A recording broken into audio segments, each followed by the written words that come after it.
Hello movie lovers, আশা করি সবাই বেশ ভালো আছেন। আজকে আমি ক্রিমিনাল কোড সিরিজের শেষ 2টা এপিসোড এক্সপ্লেইন করতে যাচ্ছি। এর আগের এপিসোডগুলোতে আপনারা দেখেছেন যে বেন এবং সুয়ানা সোলসকে ধরার জন্য তার স্ত্রী মনিকার উপর নজর রাখতে শুরু করে, কিন্তু দুর্ভাগ্যবশত সেবারও সোলস তাদের হাতছাড়া হয়ে যায়। অন্যদিকে ঘোস্ট গ্যাংয়ের লোকেরা ফেডারেল পুলিশের প্ল্যানিং সম্পর্কে সব জেনে যায়, আর তারপর তাদের সাথে ঠিক কি কি ঘটে সেটাই জানবো আমরা আজকের এপিসোডগুলোতে। এই সিরিজে এতদিন পর্যন্ত যে রহস্যগুলো ছিল সবকিছুই পরিষ্কার হবে আজকের ভিডিওতে। তবে আপনি যদি এই সিরিজের প্রথম 2টা ভিডিও মানে পার্ট 1 এবং পার্ট 2 না দেখে থাকেন, তাহলে আগে সেগুলো দেখে নিন, লিঙ্কগুলো কমেন্টে দেয়া আছে। আর যারা অলরেডি দেখেছেন তারা চলুন আসল রহস্যটা দেখে নেই। তো সোলসকে ধরতে যাওয়া লোকাল পুলিশ অফিসাররা মারা যাওয়ায় মিডিয়াতে তোলপাড় শুরু হয়। তারা শিপিং গোডাউনে গিয়ে বেনের কাছে জানতে চায় যে গোল্ডের ডাকাতির সাথে ওই পুলিশদের মারা যাওয়ার কোনো সম্পর্ক আছে কিনা, কিন্তু বেন এখানে তাদের প্রশ্নের কোনো উত্তর না দিয়ে গোডাউনের ভিতরে চলে যায়। সেখানে সে সুয়ানাকে বলে যে এসব কিছুর পেছনে সোলসেরই হাত আছে, এটা কোনো কোইন্সিডেন্স নয়। সুয়ানাও তার সাথে সহমত পোষণ করে। বেন এটা মেনে নিতে পারছিল না যে সোলস তাদের এত কাছে এসেও হাতছাড়া হয়ে গেল। তখন সুয়ানা তাকে বোঝায় যে এখনও তাদের হাতে সুযোগ আছে, তাই তারা দুজন আবার কাজে লেগে পড়ে। অন্যদিকে সোলসকে দেখা যায় গোল্ড ভর্তি গাড়িটা তার টিমের কাছে নিয়ে যায়, আর তারা গাড়িতে থাকা গোল্ড বারগুলো একটা অ্যাম্বুলেন্সে শিফট করে নিয়ে তাদের গন্তব্যের উদ্দেশ্যে রওনা হয়। এদিকে মন্টেরার গ্যাংয়ের লিডার জেসন সেই গোল্ডের জন্য অপেক্ষা করতে থাকে, কারণ সোলস মূলত গোল্ডগুলো নিয়ে তাদের কাছেই আসছিল। এরই মাঝে সুয়ানা রশিকে ফোন করে কেসের আপডেট জানায়। তারা জানায় তারা সিসিটিভি ফুটেজ থেকে জানতে পেরেছে যে যারা ডাকাতি করতে গিয়েছিল তারা সবাই সাদা রঙের মাস্ক পরা ছিল। সেটা শুনে রশির ঘোস্ট গ্যাংয়ের কথা মনে পড়ে, কারণ অর্গানাইজেশনের গ্যাংগুলোর মধ্যে শুধুমাত্র ঘোস্ট গ্যাংই সাদা মাস্ক পরত। সুয়ানা রশিকে এটাও জানায় যে তাদের ব্যাপারে সব তথ্যগুলো লিক হয়ে গিয়েছে। তাদের ধারণা মন্টেরাই এই কাজটা করেছে। তবে রশির মনে এখানে অন্য সন্দেহ জাগে, তাই সে অফিসের সবাইকে খতিয়ে দেখার জন্য তাদের কাছে জানতে চায় যে তাদের মধ্যে কে কে সুয়ানাদের লোকেশন জানে, কিন্তু কেউই কোনো পজিটিভ আনসার দেয় না, অর্থাৎ তারা কেউই বেনদের অ্যাড্রেস জানত না। এমন সময় হঠাৎ ওয়েলহামের কাছে একটা অপরিচিত নাম্বার থেকে ফোন আসে। ওয়েলহাম সেটা দেখে ভীষণ ঘাবড়ে যায়, কারণ অর্গানাইজেশনের লোকেরা সাধারণত অপরিচিত নাম্বার থেকেই ফোন দিত। তাই মিটিং শেষে ওয়েলহাম সেই নাম্বারটাতে ফোন ব্যাক করে। গ্যাংয়ের লিডার তখন ফোন রিসিভ না করার কারণে তাকে অনেক বকাঝকা করে, আর তাকে হুমকিও দেয় যে সে যদি কোনো রকম ঝামেলা করে তাহলে তার বিরুদ্ধে থাকা প্রমাণগুলো তার বস অর্থাৎ রশির হাতে পৌঁছে যাবে। সেটা শুনে ওয়েলহাম ভীষণ ঘাবড়ে যায়। এদিকে সুয়ানারা ওই শিপিং গোডাউনের সকল এমপ্লয়ীদের ডেকে জিজ্ঞাসাবাদ করতে শুরু করে। তাদের মধ্যে একজনের উপর তাদের সন্দেহ হয়। তখন তারা লোকটার উপর একটু প্রেশার দিলেই সে স্বীকার করে নেয় যে সে ডাকাতদের হেল্প করেছে। এরপর তারা ওই রোডে থাকা একটা ফ্যাক্টরির বাইরের সিসিটিভি ফুটেজ চেক করে একটা অ্যাম্বুলেন্সের ব্যাপারে জানতে পারে, কিন্তু অদ্ভুত বিষয় হলো ওই এলাকা বা তার আশেপাশে কোথাও হসপিটাল ছিল না। তাই তাদের মনে সন্দেহ হয়। তবে দুর্ভাগ্যবশত তারা সেই অ্যাম্বুলেন্সের নাম্বারটা জোগাড় করতে পারে না, কারণ তার কিছুটা অংশ ঘোলাটে ছিল। তবে যে অংশটুকু তারা জানতে পেরেছিল সেটা তারা প্রফেসরকে পাঠিয়ে ওই নাম্বারের সাথে মিল রেখে কতগুলো অ্যাম্বুলেন্স ওই এলাকায় আছে সেটার খোঁজ করতে বলে। প্রফেসরও সেগুলো চেক করে জানায় যে ওই নাম্বারের সাথে মিলে এমন কোনো অ্যাম্বুলেন্স রেজিস্টার করা নেই। সেটা শুনে বেন বুঝতে পারে যে ডাকাতরা নিশ্চয়ই নকল অ্যাম্বুলেন্স ডিজাইন করেছে। তাই বেন প্রফেসরকে খোঁজ নিয়ে দেখতে বলে যে ওই নাম্বারের সাথে কতগুলো গাড়ির নাম্বার ম্যাচ করে। তখন প্রফেসর চেক করে জানায় যে মোট 999টা গাড়ির নাম্বার ম্যাচ করে। এমন সময় রশি সেখানে এসে 999টা গাড়ির কথা শুনে হতবাক হয়ে যায়। তখন প্রফেসর তাকে জানায় যে চিন্তার কোনো কারণ নেই, কারণ সে ইতিমধ্যেই ওই গাড়িগুলো থেকে এমন 32টা গাড়ি খুঁজে বের করেছে যেগুলোর উপর সন্দেহ করা যায়। বেন তখন তাকে এই গাড়িগুলোর স্পিড চেক করতে বলে, কারণ ডাকাতরা অবশ্যই ডাকাতির মালপত্র নিয়ে দ্রুত গন্তব্যে পৌঁছানোর জন্য বেশি স্পিডে গাড়ি চালাবে। প্রফেসর এবার চেক করে তাদেরকে একটা গাড়ির ব্যাপারে জানায়, যেটা রাস্তায় 120 থেকে 130 কিলোমিটার বেগে চলেছিল, আর সেটা রেজিস্ট্রেশন করা ছিল একজন 85 বছর বয়সী বৃদ্ধ মহিলার নামে। কিন্তু 85 বছর বয়সী মহিলার পক্ষে তো এত স্পিডে গাড়ি চালানো সম্ভব নয়। তাই বেনরা বুঝতে পারে যে তার মানে ওটাই ডাকাতের গাড়ি। ফলে তারা কয়েকটা টিমে ভাগ হয়ে ওই গাড়িটাকে ফলো করতে শুরু করে। অন্যদিকে সোলস ওই গাড়িটা নিয়ে শহর থেকে অনেকটা দূরে চলে আসে। সেখানে তার জন্য একটা প্রাইভেট জেট অপেক্ষা করছিল। সোলস গাড়ি থেকে গোল্ডগুলো ওই প্লেনে শিফট করতে শুরু করে। দুর্ভাগ্যবশত ফেডারেল টিম সেখানে পৌঁছানোর আগেই সোলস সেখান থেকে পালিয়ে যায়। রশি যখন এই বিষয়টা বেনকে জানায় তখন সে ভীষণ রেগে যায়, কারণ এত চেষ্টার পরেও সোলস আবারও তাদের হাত থেকে ফসকে গেছে। সে পাগলের মতো আচরণ করতে শুরু করে। সে জেদ করে বসে যে যেভাবেই হোক ওই প্লেনটাকে ফলো করে সে সোলসকে ধরবেই। কিন্তু গাড়ি দিয়ে তো আর প্লেন ধরা সম্ভব নয়। তাই সুয়ানা তাকে শান্ত হয়ে বিষয়টা ভাবতে বলে আর তাকে বোঝায় যে তাদের এখন ফিরে যাওয়া উচিত। তবে বেন কোনোভাবেই তার কথায় রাজি হতে চায় না। তাই একটা পর্যায়ে সুয়ানা ভীষণ রেগে যায়, কারণ বেন তার নিজের পরিবারের প্রতি মায়া না থাকলেও সুয়ানার আছে। সুয়ানা দিনের পর দিন এই কেসের পিছনে দৌড়াতে গিয়ে তার পরিবারকে সময় দিতে পারছে না। এতে তার পরিবারে অশান্তি শুরু হয়েছে। বিষয়গুলো সে মেনে নিতেই পারছে না। সে বেনকে বোঝায় যে তারও এখন নিজের জন্য একটা মায়ের জায়গা তৈরি করা উচিত। আসলে বেন তার ওয়াইফ এবং ছেলেকে অনেক ভালোবাসত, কিন্তু তার চাকরির কারণেই তাদের সম্পর্কটা নষ্ট হয়ে যায়। এরপর থেকে বেনের সাথে তাদের আর কখনোই যোগাযোগ হয়নি। তাই সুয়ানার কথাগুলো শুনে বেন ভীষণ ইমোশনাল হয়ে পড়ে। এরপর সুয়ানা সেখান থেকে ফিরে আসে আর বেনও চলে যায় তার পরিবারের সাথে দেখা করতে। এতদিন পর বেনকে দেখে তার ওয়াইফ ভীষণ অবাক হয়। তারা দুজন কথা বলতে বলতেই তাদের ছেলে স্যামুয়েল সেখানে চলে আসে। ছেলেকে দেখে বেন খুশি মনে তার দিকে এগিয়ে যায়, কিন্তু স্যামুয়েল তার থেকে মুখ ফিরিয়ে নিয়ে সেখান থেকে চলে যায়। সেটা দেখে বেন ভীষণ কষ্ট পায়। সে তার ওয়াইফকে বোঝানোর চেষ্টা করে যে সে তার পরিবারকে ফিরে পেতে চায়। সেটা শুনে তার ওয়াইফ মনে করে যে বেন হয়তো বদলে গিয়েছে। কিন্তু এমন সময় রশি তাকে ফোন করে দ্রুত অফিসে রিপোর্ট করতে বলে।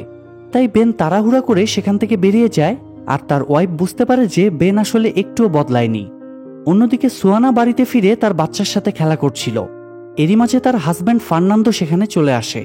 সুয়ানাকে বাড়িতে দেখে ফার্নান্দো বেশ অবাক হয়, কারণ এই কেসের ইনভেস্টিগেশন করতে গিয়ে সে বাড়িতে ফেরার সুযোগই পাচ্ছিল না। তাই ফার্নান্দো তাকে বোঝায় যে সে শুরু থেকেই একটা পরিপূর্ণ পরিবার চেয়েছিল, কিন্তু সুয়ানার চাকরির কারণে সেটা কখনোই হয়ে ওঠেনি। তাই এখন হয়তো তাদের আলাদা হয়ে যাওয়া উচিত। সুয়ানার তখন বলার কিছুই ছিল না, কারণ ফার্নান্দোর অভিমান করাটা স্বাভাবিক। কিন্তু তাদের এতদিনের সম্পর্কটা নষ্ট হয়ে যাবে এটা ভেবে সুয়ানা কান্নায় ভেঙে পড়ে। সে এখানে পরিবারের গুরুত্বটা বুঝতে পারে। এরপর সিন শিফট হলে আমরা দেখতে পাই সোলস তার গন্তব্যে পৌঁছে জেসনের কাছে গোল্ডগুলো হ্যান্ডওভার করে দেয়, আর জেসন সেগুলো অর্গানাইজেশনের কাছে পাঠানোর জন্য ব্যবস্থা করে। সেখানে তার টিমের লোকেরা ট্রেনিং নিচ্ছিল আরও বেশি দক্ষ হওয়ার জন্য। এমন সময় ঘোস্ট গ্যাং সেখানে পৌঁছে যায়।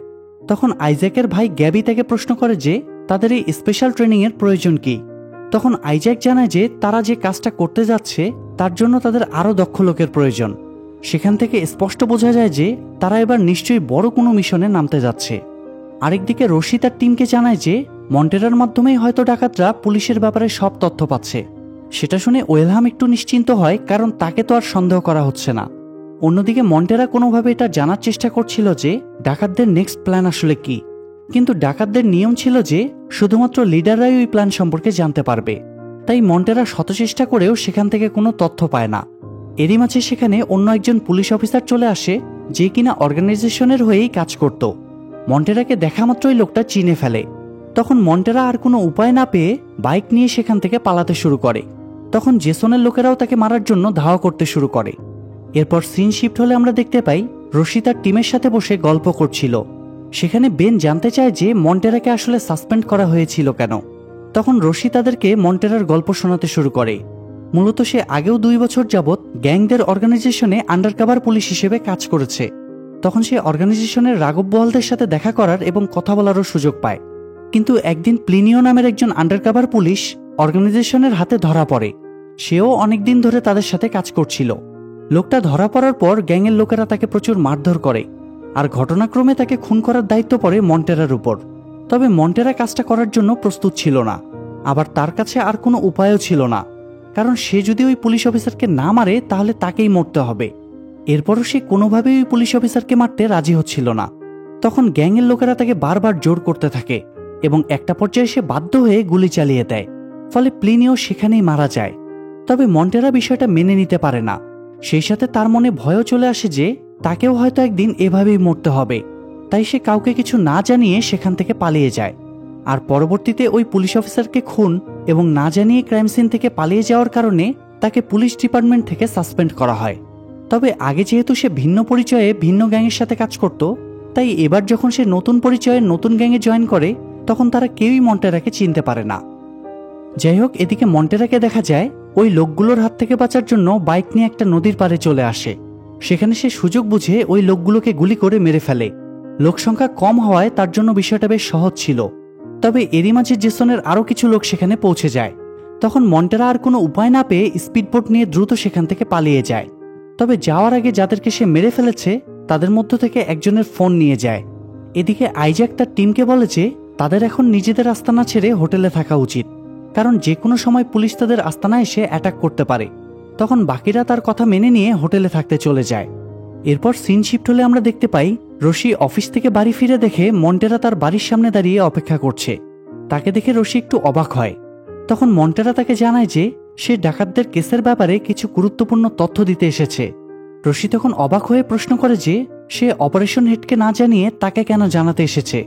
তখন মন্টেরা বলে সে কোনো বিশেষ ব্যক্তির আন্ডারে কাজ করে না, সে পুলিশের হয়ে কাজ করে। আর এই বিষয়টা তাদের কমিশনার আগে থেকেও জানতো, যাকে মন্টেরা প্রতিদিন ফোনের মাধ্যমে রিপোর্ট করত। তখন রশি তাকে জিজ্ঞেস করে যে সে যে আন্ডারকভার পুলিশ হিসেবে ওই গ্যাংয়ের সাথে কাজ করেছে এর কোনো প্রমাণ তার কাছে আছে কিনা।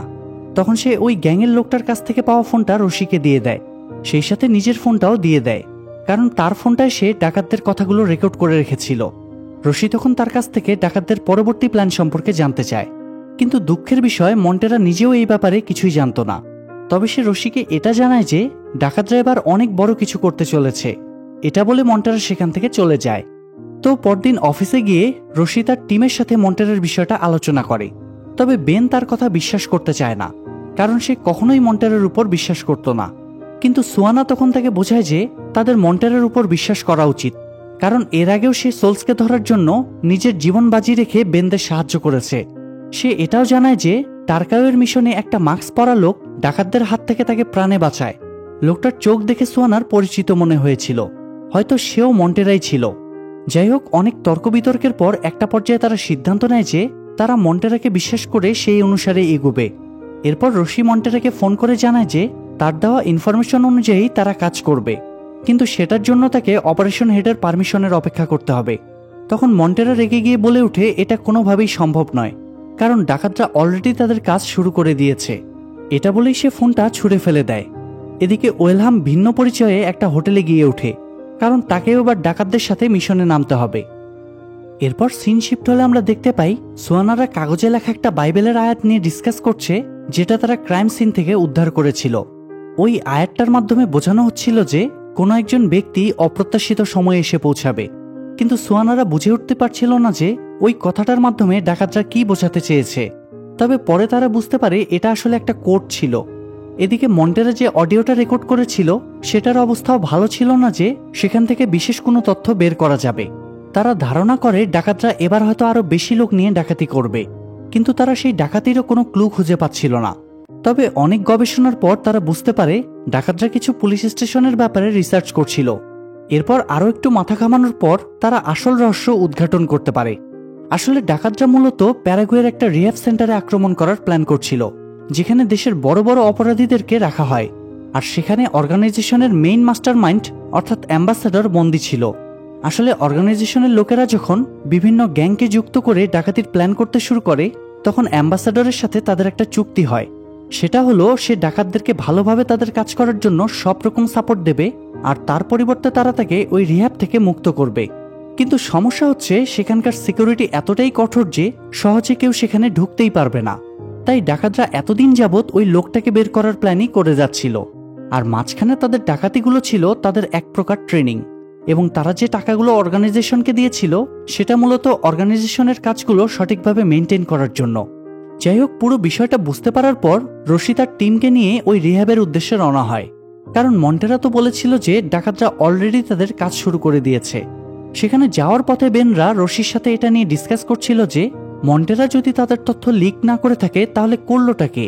কিন্তু তাদের কারো কাছে এই প্রশ্নের কোনো উত্তর ছিল না, কারণ তারা তখনও ওয়েলহামের ব্যাপারে জানতে পারেনি। এরপর সিন শিফট হলে আমরা দেখি ন্যাশনাল জেনেটিক ল্যাবের হেড টেকনিশিয়ান মারিয়া জানতে পারে যে তার টিমকে DNA hit of the year অ্যাওয়ার্ডের জন্য নমিনেট করা হয়েছে। তাই তাদেরকে একটা ফর্ম পূরণ করতে দেওয়া হয়। মূলত ওই ডাকাতির কেসের জন্যই তারা এই অ্যাওয়ার্ডের জন্য নমিনেট হয়েছে, আর তার পার্টনার ছিল ইউরি। তাই সে খুশি হয়ে ইউরিকে বিষয়টা জানায় এবং তার কাছে জিজ্ঞেস করে যে ওই ডিএনএ স্যাম্পলগুলো ব্যবহার করে ফেডারেলের তদন্ত কতদূর এগিয়েছে। তখন ইউরি তাকে জানায় যে এই ব্যাপারে কোনো ইনফরমেশন শেয়ার করার পারমিশন নেই। সেটা শুনে মারিয়া রেগে গিয়ে বলে সে তো ইউরির পার্টনার, তাই তার এই ব্যাপারে জানার অধিকার আছে। কিন্তু ইউরি তবুও তাকে কিছুই বলে না। তখন সে রাগের মাথায় ওই নমিনেশন ফর্মে ইউরির নাম কেটে দিয়ে শুধুমাত্র নিজের নামটা লিখে সাবমিট করে দেয়। এদিকে ডাকাতরা ওই রিহ্যাবে অ্যাটাক করার প্রস্তুতি নেয়। তারা জানতো যে পুলিশ যে কোনো সময় তাদের উপর অ্যাটাক করতে পারে, কারণ ওয়েলহাম আগে থেকেই তাদেরকে ফোন করে সতর্ক করে দিয়েছিল। অন্যদিকে রশি তার টিমকে নিয়ে মিলিটারি বেজে পৌঁছায়। সেখানে অপারেশন হেড তাদের সাহায্য করার জন্য স্পেশাল টিমকে নিয়ে অপেক্ষা করছিল। সেই টিমের লিডার ছিল লেটিসিয়া নামের একটা মেয়ে। লেটিসিয়া সবাইকে আশ্বস্ত করে যে তারা ফেডারেল টিমের সুরক্ষার জন্য সর্বোচ্চ চেষ্টা করবে। এরপর তারা সবাই মিলে ওই রিহ্যাবের উদ্দেশ্যে রওনা হয়। এরই মাঝে ডাকাতরা ক্লিনার সেজে ওই রিহ্যাবে ঢুকে অ্যাম্বাসেডরকে উঠিয়ে নিয়ে যায়। ফেডারেল টিম সেই ইনফরমেশন পাওয়া মাত্রই রিহ্যাবের বদলে তাদের গাড়িগুলোকে ফলো করতে শুরু করে। পুলিশ মূলত এটাই চেয়েছিল যে তারা যেন একসাথে পুরো গ্যাংকে ক্যাপচার করতে পারে। কিন্তু কিছু দূর যাওয়ার পরেই তারা দেখতে পায় সবগুলো রাস্তা ব্লক করে দেওয়া হয়েছে। তখন তারা সেখান থেকে বেরিয়ে মেইন রোডের দিকে যেতে শুরু করে। যেহেতু ডাকাতরা কয়েকটা টিমে ভাগ হয়ে বিভিন্ন রাস্তায় চলে গিয়েছিল, তাই পুলিশও কয়েকটা টিমে ভাগ হয়ে তাদেরকে ফলো করতে শুরু করে। এরই মাঝে ডাকাতদের একটা ট্রাক এসে পুলিশের একটা গাড়িকে দুমড়ে মুচড়ে দিয়ে যায়। কিছুক্ষণ পর তারা বেনদের সামনেই আরও একটা গাড়ি বোম মেরে উড়িয়ে দেয়। একের পর এক সহকর্মীদের হারাতে দেখে বেন ভীষণ কষ্ট পায়। এরপর কিছু দূর এগোনোর সাথে সাথেই ডাকাতরা গাড়ি থেকে বের হয়ে পুলিশের গাড়ির উপর অ্যাটাক করতে শুরু করে। তখন পুলিশও তাদের উপর পাল্টা অ্যাটাক করে। সেখানে দুই পক্ষের গোলাগুলি এবং বোম ব্লাস্টে বেশ কয়েকজন পুলিশ মারা যায়, কিন্তু বাকিরা এতে ভয় না পেয়ে সাহসিকতার সাথে যুদ্ধ চালিয়ে যায়। সেখানে ডাকাতদেরও অনেকেই মারা যায়। এমন অবস্থা দেখে সোলস আইজ্যাককে অর্ডার করে সে যেন অ্যাম্বাসেডরকে নিয়ে পালিয়ে যায়। আইজ্যাকও তার কথা মতো অ্যাম্বাসেডরকে নিয়ে পালাতে শুরু করে। তখন অপারেশন হেড রশিকে অ্যাম্বাসেডরের গাড়ি ফলো করতে বলে, কিন্তু রশিরা তখন ডাকাত দলের ফায়ারিংয়ে আটকে ছিল, তাই তাদের পক্ষে গাড়িটা ফলো করা সম্ভব হয় না। অ্যাম্বাসেডর হাতছাড়া হয়ে গিয়েছে জানতে পেরে বেন এবং সুয়ানা সোলসকে ধরতে চলে যায়। তখন সোলস কোনো উপায় না পেয়ে সেখান থেকে পালাতে শুরু করে। সেটা দেখে বেনরাও দ্রুত গাড়ি নিয়ে তাকে ফলো করতে শুরু করে। ততক্ষণে আইজ্যাক অ্যাম্বাসেডরকে নিয়ে তাদের আস্তানায় পৌঁছে যায়, আর তাদের এই মিশনে তাদেরকে সাহায্য করে প্যারাগুয়ের পুলিশের একজন অফিসার। আস্তানায় পৌঁছানোর পর অ্যাম্বাসেডরকে নিয়ে তারা একটা প্রাইভেট জেটে করে সেখান থেকে পালানোর সিদ্ধান্ত নেয়। তখন গ্যাবি আইজ্যাকের কাছে জানতে চায় যে এখন সোলসের কি হবে, সোলসের জন্য তাদের অপেক্ষা করা উচিত কিনা। তখন আইজ্যাক তাকে বলে দেয় যে তাদের এখন সোলসকে নিয়ে চিন্তা করার কোনো প্রয়োজন নেই, কারণ তারা তাদের মিশন কমপ্লিট করে ফেলেছে। এই কথা বলে সে সবাইকে নিয়ে প্লেনে উঠে সেখান থেকে রওনা হয়। এদিকে বেনরা তখনও সোলসকে ধাওয়া করে যাচ্ছিল। একটা সময় সোলস আর জেসন আলাদা আলাদা ডিরেকশনে চলে যায়। সেটা দেখে বেন এবং সুয়ানাও আলাদা হয়ে তাদের দুজনকে ফলো করতে শুরু করে। বেন চলে যায় সোলসের পেছনে আর সুয়ানা যায় জেসনের পেছনে। সুয়ানা জেসনকে ফলো করতে করতে একটা গোডাউনে গিয়ে পৌঁছায়। সেখানে জেসন আড়াল থেকে সুয়ানার উপর গুলি চালায়, তবে সৌভাগ্যবশত সুয়ানা বেঁচে যায়। এরপর সে যখন জেসনকে উদ্দেশ্য করে গুলি চালায় তখন সেটা গিয়ে লাগে জেসনের পায়ে। জেসনও তখন আহত অবস্থায় লুকিয়ে লুকিয়ে সুয়ানার উপর অ্যাটাক করতে থাকে, কিন্তু একটা পর্যায়ে সে বুঝতে পারে যে তার আর পালানোর কোনো রাস্তা নেই, তাই ফাইনালি সে সারেন্ডার করে নেয়। অন্যদিকে বেন সোলসকে ফলো করতে করতে একটা পার্কিংয়ে চলে যায়। সেখানে সারি সারি গাড়ি রাখা ছিল। তখন সোলস একটা গাড়ির পিছনে গিয়ে লুকিয়ে পড়ে আর বেন তাকে খুঁজতে থাকে। এমন সময় ওই কার পার্কিংয়ের কেয়ারটেকার সেখানে চলে আসে। সোলস তখন সুযোগ বুঝে সেই কেয়ারটেকারকে পাকড়াও করে। তাকে গান পয়েন্টে রেখে সে বেনকে ভয় দেখাতে থাকে যে বেন যদি তার কোনো ক্ষতি করার চেষ্টা করে তাহলে সে ওই কেয়ারটেকারকে মেরে ফেলবে। সোলস ভেবেছিল যে বেন হয়তো ওই লোকটাকে বাঁচানোর জন্য তাকে ছেড়ে দিবে, কিন্তু বেন উল্টো তাকে বলে যে তার যদি প্রয়োজন হয় তাহলে সে ওই কেয়ারটেকারকেই মেরে ফেলবে, কিন্তু তারপরও সে সোলসকে ছাড়বে না। এটা শুনে সোলস একটু ঘাবড়ে যায়। সোলসকে হাতে পেয়ে যেন বেনের রাগ কয়েক গুণ বেড়ে যায়, কারণ সোলস তো তার বন্ধুর খুনি। সে সোলসকে জানায় যে তাকে খুন না করা পর্যন্ত অথবা জেলে না ঢুকানো পর্যন্ত বেন শান্তি পাবে না। তার রাগ দেখে কেন যেন সোলসের মনে ভয় তৈরি হয়, তাই সে কেয়ারটেকারকে ছেড়ে দিয়ে নিজে থেকেই সারেন্ডার করে নেয়। এরপর বেন যখন তাকে অ্যারেস্ট করছিল তখন সে লক্ষ্য করে যে সোলস বাইবেলের আয়াতগুলো উচ্চারণ করছে। সেটা দেখে বেন একটু অবাক হয়, কারণ এমন দুর্দর্শ একজন অপরাধীর ধার্মিক হওয়ার বিষয়টা তার কাছে অদ্ভুত লাগে। যাই হোক, এরপরও সে সোলসকে সেখান থেকে নিয়ে অফিসে চলে যায়। অন্যদিকে সিন শিফট হলে আমরা দেখি ওয়েলহাম তার বুক করা হোটেলে গিয়ে উঠেছে, কিন্তু রুমের দরজা খোলার সাথে সাথেই কেউ একজন এসে তার মাথায় পিস্তল ঠেকায়। লোকটা আর কেউই নয় বরং মন্টেরা ছিল। মন্টেরা অনেক আগে থেকেই তার উপর নজর রাখছিল, তাই একটা সময় সে জানতে পেরেছিল যে পুলিশের তথ্যগুলো লিক করার পেছনে ওয়েলহামের হাত আছে, তাই সে ওয়েলহামকে গিয়ে পাকড়াও করে। তখন ওয়েলহাম তাকে ছেড়ে দেওয়ার জন্য অনুরোধ করতে থাকে আর বলতে থাকে যে সে এটা ভুল করে ফেলেছে। সেটা শুনে মন্টেরা বলে যে সে কোনো ভুল করেনি, সে অপরাধ করেছে, আর অপরাধীর শাস্তি জেলেই হয়। এদিকে এত কিছুর পরেও বেন কেন যেন মন্টেরাকে বিশ্বাস করতে পারছিল না। তাই সে মন্টেরার কাছে গিয়ে জানতে চায় যে তার কাছে ওয়েলহামের বিরুদ্ধে কি প্রমাণ আছে, কারণ সে তখনও মনে করছিল যে পুলিশের তথ্য পাচারের পেছনে হয়তো মন্টেরারই হাত আছে, না হলে সে কিভাবে বেন এবং ওই ডাকাতদের ব্যাপারে এত কিছু জানলো। তখন মন্টেরা তাকে জানায় যে সে বেন এবং ওই ডাকাতদের গাড়িতে ট্র্যাকার লাগিয়ে দিয়েছিল। বেনের গাড়িতে ট্র্যাকার লাগানোর বিষয়টা শুনে বেন ভীষণ রেগে যায়, কিন্তু কোনো রকম রিয়্যাক্ট করে না, কারণ মন্টেরা সেটাই করেছে যা কিনা তার করা উচিত ছিল। এরপর সিন শিফট হলে আমরা দেখি যে মারিয়া ডিএনএ হিট অফ দ্য ইয়ারের অ্যাওয়ার্ড নিচ্ছে, আর ইউরি সেটা টিভিতে দেখছে। মারিয়াকে দেখে তখন ইউরির অনেক রাগ হচ্ছিল, কারণ ওই অ্যাওয়ার্ড পাওয়া তারও স্বপ্ন ছিল, কিন্তু কি আর করা। এদিকে অপারেশন হেড কমিশনারের কাছে ফোন করে অ্যাম্বাসেডরের হাতছাড়া হয়ে যাওয়ার বিষয়টা তাকে জানায়, আর এই পুরো বিষয়টার দোষ সে রশির উপর চাপিয়ে দিতে চায়। তখন কমিশনার তাকে বলে যে রশি যেটা করেছে সেটা একদম ঠিক করেছে, ফিল্ডে থাকা অবস্থায় সঠিক সিদ্ধান্ত নিয়েছে সে। সেই সাথে সে এটাও বলে যে যদি কারো কোনো ভুল থেকে থাকে তাহলে সেটা অপারেশন হেডই করেছে, কারণ সে প্রপারলি তার টিমকে গাইড করতে পারেনি। এই কথা বলে কমিশনার ফোনটা কেটে দেয়। এরপর রশিকে কমিশনার অফিসে ডেকে পাঠানো হয়। কমিশনার রশিকে সাহসিকতার সাথে লড়াই করার জন্য অভিনন্দন জানায়, আর সেই সাথে রশিকে অর্ডার দেয় যে সে যেন তার টিমকে নিয়ে এবার অ্যাম্বাসেডরকে ধরার প্ল্যান বানায়। তাই সেখান থেকে ফিরে রশি বেনদের নিয়ে অ্যাম্বাসেডরকে ধরার প্ল্যান বানাতে শুরু করে। আর এখানে এই সিরিজের সিজন 1 শেষ হয়ে যায়। তার মানে সিজন 2তে আমরা অ্যাম্বাসেডরকে ধরার জার্নি সম্পর্কে জানতে পারবো। তবে সিজন 2 যেহেতু এখনো রিলিজ হয়নি, তাই রিলিজ হওয়া পর্যন্ত অপেক্ষা করতে হবে। যাই হোক, আশা করি পূর্বের ন্যায় এই সিরিজটাও আপনাদের অনেক ভালো লেগেছে। তাই উৎসাহ পেলে এরকম আরও নতুন নতুন মুভি এবং সিরিজ নিয়ে আপনাদের সামনে হাজির হব। তাই যারা এখনো চ্যানেলটি সাবস্ক্রাইব করেননি তারা সাবস্ক্রাইব করে বেল বাটনটি অল প্রেস করে রাখুন।